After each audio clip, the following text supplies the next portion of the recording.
चुटकी दुल्हन सबके प्यारी दुल्हन पैदा होले लाडली ता खुशी छा जाला माई बाबा के लाडली खिलौना बन जाला खेलत खेलत भैलू सयान कब बैठावे के डोली में रहल अरमान बड़ फिर एक दिन बिटिया पराई हो गइल बेटी बन गइल दुल्हन तू हो छोटकी दुल्हन सबके प्यारी दुल्हन ला ला ला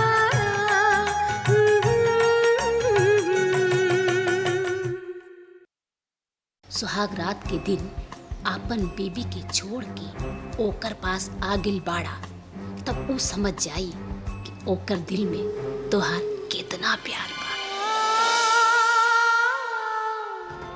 केकरा के पता न चली कि हम तोहरे संगे सुहाग रात ना मनैले बानी। हम तोरा से प्यार करत बाड़ू सोनिया। तोरा से प्यार न करी हा तो आज सुहाग रात के दिन अंजलि के पास रहती। वो हमरा से जबरदस्ती बिया कैलन। काहे?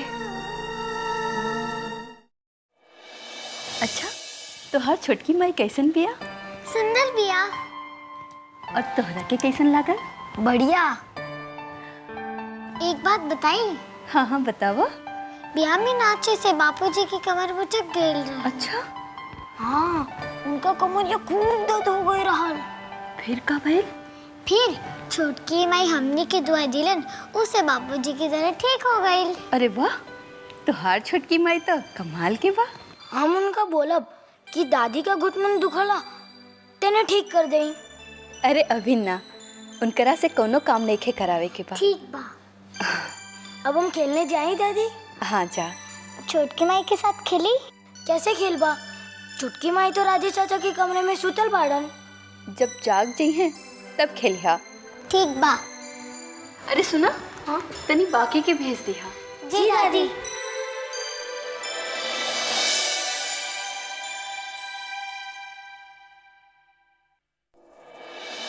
मैया मोरी मैं नहीं माखन खायो। हाँ मालकिन। इतना देर कहाँ रह गए? वो चंदमुखिया के लिए वो देर हो गई। वो कहाँ बोल रहा? अब हम का जानी, पता नहीं कहाँ जरत बिलात बा। देखा, हम तोहनी के एको बात कहे खातिर बुलैले बानी। एगो बात? अरे 100 गो बात कहबो तब हम सुनब। बोला। देखा, छोटकी दुल्हन के ई घर में कोनो तकलीफ ना होवे के चाहिए और 1.25 महीना तक उनकरा कोनो काम ना करे दिहा। अरे मालकिन, रउआ कहिए तो 1.25 महीना का हम भौजी के 6 महीना तक काम ना करे देब। हाँ। अच्छा? तो हार तो उनकरे हाथे के लिट्टी खाए के मन करता रहा। मालकिन ई के कहला सब? चंद्रमुखी कहले बा। वो कहत रहा कि तो उनके पीछे पड़ल हवा, उनकरे हाथे के लिट्टी खाइबा। ई कब कहला सब? आज सुबह। सुबहिए में? यानी कि भोरवा में? हम जोरवा नहीं नहीं। अरे मालकिन, इतना झूठ तो राजा हरिश्चंद्र के दुश्मनों ना बोलते। और वो मने वो झूठ बोलत बिया। हाँ मालकिन, झूठ बोलत रहल। झूठ झूठ झूठ। हाँ।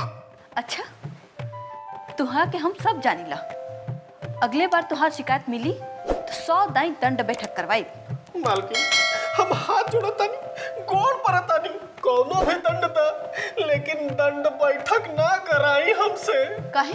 काहे कि हम जब दंड बैठक करी ला ना तब 20 के बाद हमार पेट ऐसे फूल जाला। पचकेला नहीं? नहीं, पचकेला नहीं। चंद्रमुखिया, हम तो का छोड़ब ना, तो है तो ऐसा गलती होगी, हमें क्षमा कर दो मालकिन। अच्छा, ये बात चंद्रमुखी के भी समझा दिया। छोटकी दुल्हन के ई घर में कोनो दुख ना होवे के चाहिए। हाँ बिल्कुल, कोनो दुख ना होई।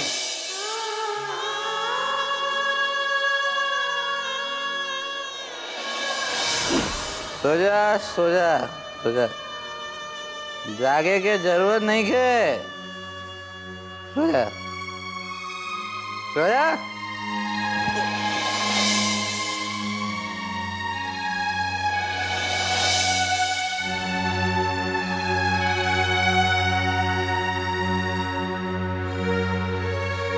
तू ना सुधबू, तुम मत सुता,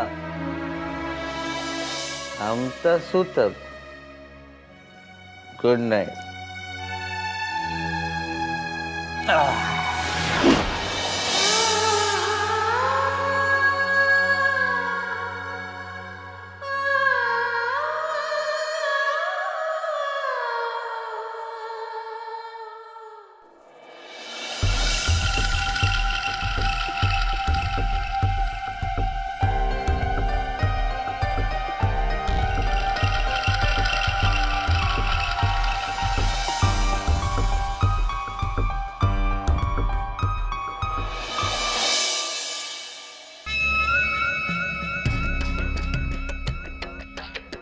का बात बा बबुली, सब नाश्ता छोड़ देलू, कुछ न खैलू? खाए के दिल नहीं के माँ। तोर तबीयत तो ठीक बा ना, देह तो ठीक बा, फिर काहे खाए से परहेज कैलू? चला कुछ खा पी ले। देखा माई, अभी हमरा के दिल नहीं के करत बा, जब करी तो हम खुद बोल देम कि हमरा भूख लगल बा, अभी जोर मत करा। बबुनी, हम तोहर माई बानी, ऐसन चिंता में डूब के खाइल पियल छोड़ देबू तो तोहर हड्डी गल जाए। चला कुछ खाई ले। हमरा के मालूम बा कि तू राजेश के बियाह से दुखी बाड़ी, लेकिन राजेश तोरा से ढेर प्यार करेला। देख लू नहीं, सुहाग रात के दिन वो अपन मेहरारू के छोड़ के तोहरे पास आ गई। हमरा के तो डर लागत है कि केकरू के पता चल गई तब का। छुप के आइल रहल ना। हाँ, वो तो तेज बा। तोहरा के का लागत है कि राजेश अंजलि के छुएले हुई के ना? हम कैसे कही हम वहाँ रहली का? ना छूले हुई। तोहरा कैसे मालूम बा? रणबीर जी से फोन पर बात भइल रही, उनकरे बात से तो लागल रही कि राजेश अंजलि के छुअल तो दूर, ओकरे पास भी बैठल ना हुई। पर माई, ऐसे कब तक चली? जबले हमनी के समय ठीक ना हो जाए। और हमने के समय कब तक ठीक हो जाए? ठीक हो जाए, सब्र रखा, धीरज रखा। अब हमरा में और धीरज रखे के हिम्मत नहीं के। जब तक राजेशवा से तोहर बियाह ना हो जाए तब तक धीरज रखे के काम बा। कहा पता कब वो डहन के तलाक दी और कब हमरा से बियाह करी। अब 30 करोड़ के मालकिन बने के बाद तो थोड़ा तो इंतजार करे के पड़ी ना। 30 करोड़ में हमार कितना हिस्सा हुई? आई रणवीर जी आई, रहुआ बहुत बढ़िया समय पर आयल बानी। अच्छा, का भाई? तनिक हमरी बिटिया के समझाई दे, चिंता में पड़ल बिया, खाना पीना कुछ खात नहीं खे। होखेला, दुख में खाना ना घुसे। वैसे हम सोनिया के बारे में एक बात बोला। ऊ का? ई बबनी जितना दुख यहाँ उठाइल बिया, ऊ घर में उतना ही सुख उठाई। सुन लू बबुनी, रणवीर चाचा का कहत बानी? सुख तब उठाइब ना जब बियाह होखी। का पता बियाह होखी कि ना होखी। होई, और जरूर हुई। अरे जो लड़का सुहागरात के ही अपनी मेहरारू के छोड़ के सोनिया के पास आ गई, वो उकरा कब तक झेली? बाकी राजेश ओकरा के का बहाना करके छोड़ी। राजेशवा के बहाना करे के का जरूरत बा? अरे वो लड़की के जब अपन पति का प्यार ना मिली तो खुद ही उकता जाई। अरे कितना दिन तक ये दुख झेली? होनो बहाना करके भाग जाई। अरे ना भागी तब फांसी लगा के मर जाई या तलाक मांगी। दोनों ही केस में फायदा सोनिया का बा। रहुआ बात करी, हम कुछ खाए पिए के लेके आवत हैं। सोनिया बिटिया, तो के दिल से ज्यादा दिमाग से काम लेने के चाहिए। खाली दिल के चक्कर में रहबू तो गड़बड़ हो जाए, राजेशवा के हाथ से निकलने के चांस बढ़ जाए। जब कभी राजेशवा यहाँ आए तो ओकरा के इतना प्यार दे कि अंजलि का तनिको ख्याल ना आए। लो, लस्सी पी। ले बिटिया लस्सी पी। पिला बिटिया, पेट और मन दोनों शांत हो जाए। सोच मत, पीला।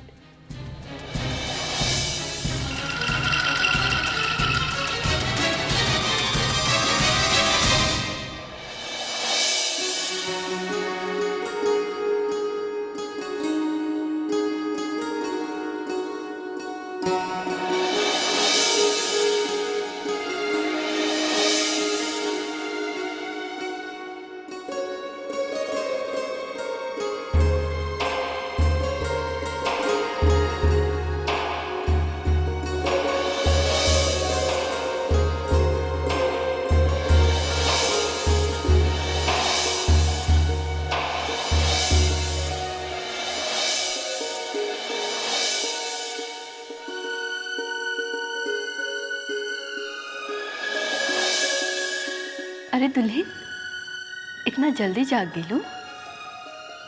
जुग जुग जिया, सदा सुहागिन रहा। भगवान तोहार सब मनोकामना पूरा करे। बैठा।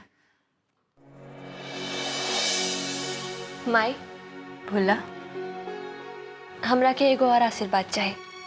कैसन आशीर्वाद? यही कि हमरा के हर जन्म में रोवा लेखा सास ससुर मिले। अरे पहले सास ससुर के साथ में रहला, जानला, बूझला, तब मंगिया ऐसा आशीर्वाद। हम सब जानी। इतना जल्दी कौनो फैसला इतना जल्दी ना ही लेके चाहे। पहले जानला, परखला, फिर मंगिया। माई, हमरा काम परखेगा ना बा। हम जानत बानी भगवान हमरा के दुनिया के सबसे बढ़िया सास ससुर देले बानी। तू बहुत समझदार बाड़ू। भगवान हमके हर जन्म में तोहरे जैसन बहू दे। एक तू बाड़ू, सवेरे सवेरे उठ के हमके पूजा करावे चलैलू। एक मझिल की बहू बिया जब 12 बजे से पहले सुत के ना उठी, ओकरो बाद फुटानी करे। माई चली चली हम पूजा कराए। चल तानी, पहले तोहरा से कुछ बात करे के बा।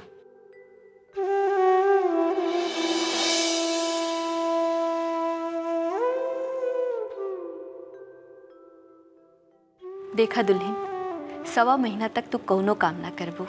काम करे से का होई? हमरे घरे में जब तक दुल्हन के हाथ के मेहंदी के रंग ना उतर जाए तब तक ओकरा से कोनो काम ना करावल जाला। काम करे खातिर बाके बा, चंद्रमुखी बा, ऊ करिए, तू काहे करबू? हाँ, और ऊ मझली बहू बिया ना, अंबिका, बड़ी तुनुक मिजाज बिया। पता नहीं कौने बात के घमंड बा। ओकरा से तनी हिसाबे से बात करिया। और हाँ, चंद्रमुखी तो ठीक बा,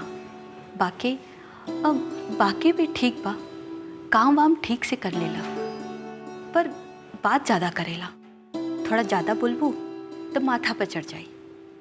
तो हिसाब से बात करिया। दुल्हन, तोहरा के नइखे मालूम कि तोहरा ई घर में अइले से राजेश के बाबूजी कितना खुश बाड़न। अरे उनकर तो गोरे धरती पे नहीं पड़ता। अब हम बूढ़ा बूढ़ी के एक अरमान बा कि जल्दी से तोहार लइका बच्चा देखी।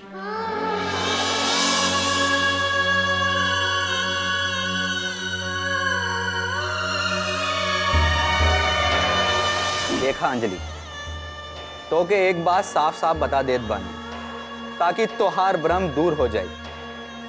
तो के तोहार पति का प्यार 5 पैसा ना मिली।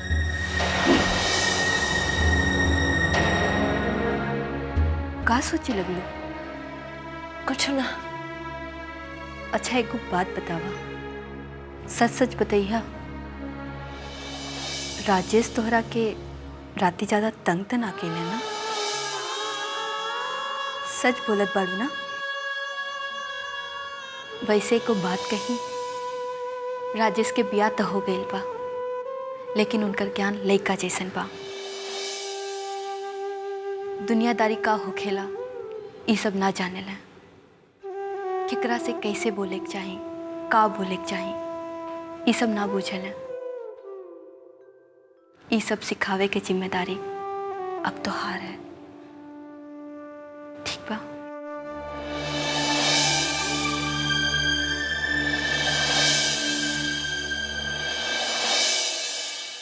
ई का करत बड़ू माई? राजस्वा के फोन करत बानी। भोरे भोरे वो सुतल हुई हैं। फोन बजता, कहीं अंजलि उठा ले तो सब गड़बड़ हो जाए।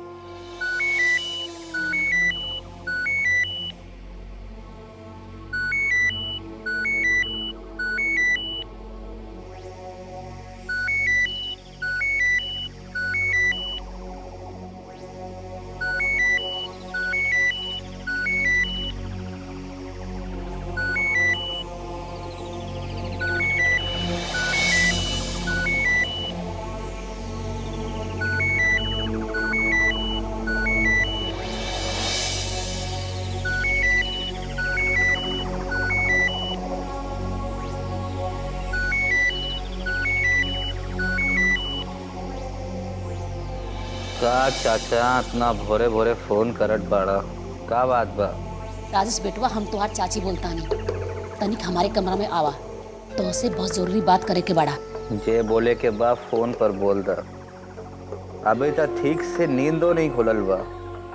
अच्छा ये बतावा, राते सोनिया से मिलन गइल रहली कि ना? गइल रहनी। वापस कब आइले? भोरे भोरे काहे? अच्छा ये बतावा, जाओत और आओ तोहरा पर केकरो की नजर तो ना पड़ल? कैसे कहें, नजर पड़ल हो तो हमरा से पूछ ले रहे कि कहाँ से आवत बाड़ा। भगवान के शुक्र बा, घर माँ हंगामा होवे से बच गई। तुम लोग देख लेते तो 1000 सवाल खड़ा हो जाता, हम ही लपटाई जाती। हम इतना बुर्बक नहीं थे। अच्छा ये बतावा, सोनिया के पास गई कुछ गड़बड़ तो ना भइल? पहले तो बहुत नाराज रहे, बाद में धीरे धीरे मान गई। तो हर आइडिया लाजवाब रहे चाची। हमरा के सुहागरात के दिन आपन पास पाके गदगद हो गई। अच्छा ये बतावा, अंजलि केकरो से बोल तो ना देही? ना बोली। पक्का कहत बाड़ा? हम दावे के साथ कहत बानी। पहला बात ई कि ऊ भारतीय नारी बिया, तकलीफ सहने का आदत बा। और दूसरा बात ई कि हम ओके धमकाइले बानी, जे कुछ भी बात घर के बाहर गई त तू घर के बाहर, समझ लियो। तब हम सबके संभल के रह के बा। भैया चंद्रमुखिया से बचा के रही है, उरवा माई से सारी बात बताई देले। त एक दिन थुराई। अच्छा राजेश, एक बात का ध्यान रखी कि अंजलि के साथ सबके सामने ठीक से पेश आए के बा। ऊ के रउआ चिंता ना करी, अब नींद आवता सुती।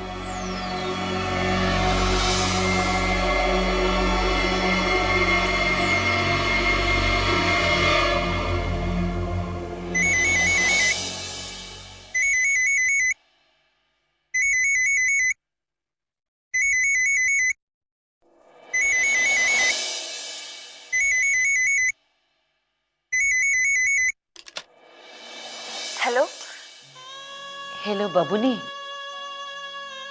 हम बोले तानी। माई, प्रणाम माई। खुश रहा। कैसन बाड़ा? ठीक है बानी, यहाँ तो के सब याद करत बाड़े। दामाद जी कैसन बाड़े? खुश तो बाड़े ना? खुश बाड़े माई। बाबूजी का सुतल बाड़े? ना हो, ऊ कहाँ सुतल बाड़े। ऊ तो बस हमार मुंह ताकत रहे कि कब बिटिया से बात करे के मिली। इला प्रणाम बाबूजी। खुश रहा बबुनी।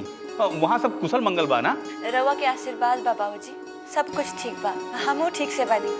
अच्छा निमो तो रात भर बक बक करके रवा के सुते ना देरी। हाँ ठीक कहा बाटी बबुनी। यहाँ भी रात भर तुहरे रट लगाए ले बा कि भोर हो गया, दीदी से बात करे के बा, दीदी से बात करे के बा। ला दीदी से बात करा। टेंटेना दीदी, टेंटेना के बच्ची, हम का जंगल में भाग गेल बानी जे तू रात भर हमार चिंता में जागल रहलू। दीदी सच कही, तोरा जाए से एक घर जंगल लागेला। लागेला जैसे घर में कोनो आदमी नहीं रहेला। दीदी ओ हमनी से ज्यादा तो बाबूजी रट लगाए रहेला कि बिटिया से बात करे के बा, बिटिया से बात करे के बा। अच्छा सुन निमो, माए बाबूजी के ध्यान रखिए। ओकर चिंता ना करो दीदी। ये बताओ सुहाग रात तो यादगार रही ना?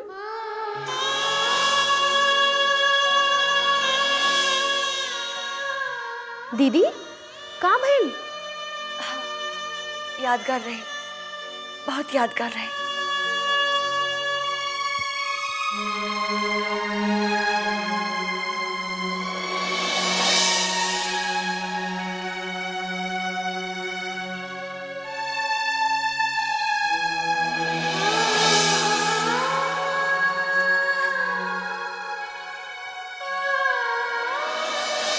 एकरा के पता ना चली कि हम तोहरे संगे सुहाग रात ना मनैले बानी। सबके ई लगे हमार बीच बहुत प्यार बा। ये बात अच्छी तरह समझ लो। हाँ, और गलती से कौनों को भी ये बात बताई ले तो हम कुछो कर सकीले, समझ लो।